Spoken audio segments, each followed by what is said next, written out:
Donc voilà, là on a entendu en fait des bruits de percussion en fait au saxophone.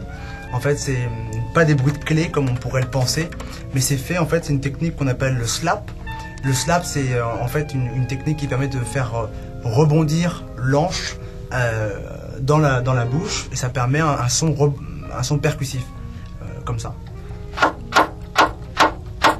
Ça permet en fait d'imiter soit la caisse claire ou même la derbuka, par exemple, dans cette pièce là.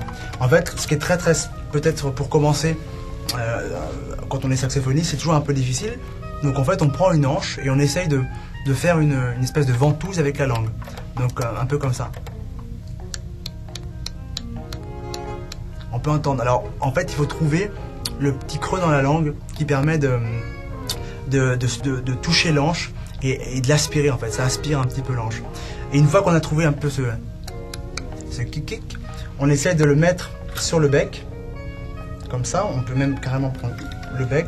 Alors juste une petite précision pendant que Paul met l'anche sur le bec, c'est qu'au départ c'est plus facile sur des anches de taille plus grosse, de plus grandes anches, comme des anches de baryton ou de ténor.